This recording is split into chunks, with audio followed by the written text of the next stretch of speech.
Hi, this is Janai from Janai's Hikes. And since it's pretty bright out here, I'm going to put on these sunglasses while I talk to you. And welcome to Route 66. I'm at the trailhead of Route 66. And today I wanted to talk to you about what you should do before and after hikes and in between your hiking events. I want you to get out and walk and explore your trailheads. Now, this is an urban trailhead, and it runs, this is in Rancho Cucamonga, and so it's near the corner of Vineyard and Foothill.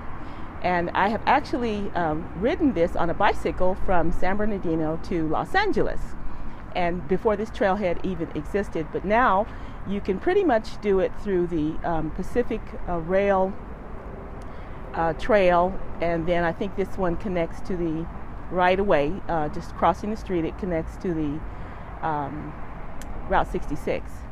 So, but what I wanted to talk to you about is finding your trailhead.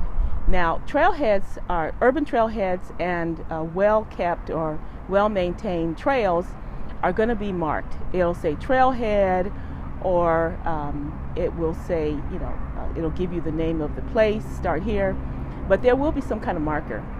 And the best ones will have restrooms that you can use, maybe some water, and a parking lot. It won't be like that all the time, but as a beginning hiker, you can just look for the ones that are maintained. Now, this one has a place where people can walk and also ride their bikes. I see a lot of bikers here, and then I see a lot of hikers also. And then it is also marked by these white fences, as you can see behind me. But one of the things is I want you to just get out and explore. And if you see a well-maintained trail, park, make sure it's safe, make sure there's a lot of people around, or take your family with you and just walk on them. You don't have to walk the whole length, but just put in some mileage. Take your Fitbit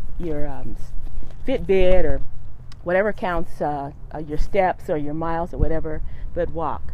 Because often when we hike, we're not prepared. And so you want to do some stretching exercises, get your leg muscles strengthened. And so what I do is between hikes, I walk these trails, I walk in my neighborhood.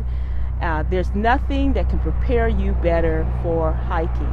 Now, hiking is basically walking on uneven surfaces that sometimes have elevation and sometimes don't. But the surface is uneven.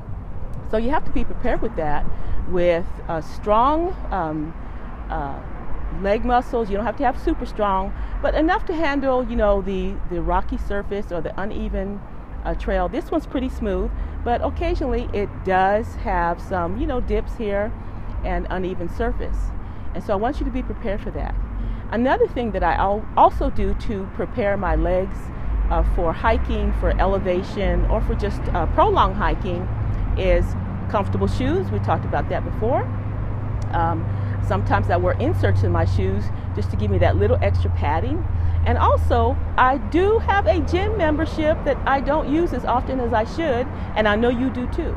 And so my favorite exercise at that gym membership is the recumbent bicycle. Or you may just like the bicycle. I enjoy the recumbent bicycle, and this strengthens my leg muscles, my upper leg muscles and my lower leg muscles. Now, I have a bad knee, and a lot of people that hike have bad knees, but they get out and do it anyway. They carry their hiking sticks, which we'll show you later, or they have their knee wraps, and they just take it slow. I particularly take it slow, especially when my knee starts acting up. But to strengthen my legs, especially my right knee, I get on that recumbent bike, because the doctor's orders were, hey, you don't want a knee replacement, do you? And I said, nope. And so what I did was, or what he said, I followed his instructions, strengthen the muscles above your knee and below your knee. And so my choice is the recumbent bicycle and then leg exercises. So before you do all this stuff, check with your doctor and see the best thing for you, because maybe you don't like the recumbent bicycle. Maybe you can't bear maybe your knee can't bear up under your weight. I don't know. But do the best thing for you to get out, move your body. That's the whole point, is move your body. Now, the gym doesn't do it for me all the time because I'm an outdoor person. But when my knee is acting up and I can't bear the weight on it anymore, I go to that recumbent bike and do my exercises and get off of my feet until my knee, I can get my knee in the right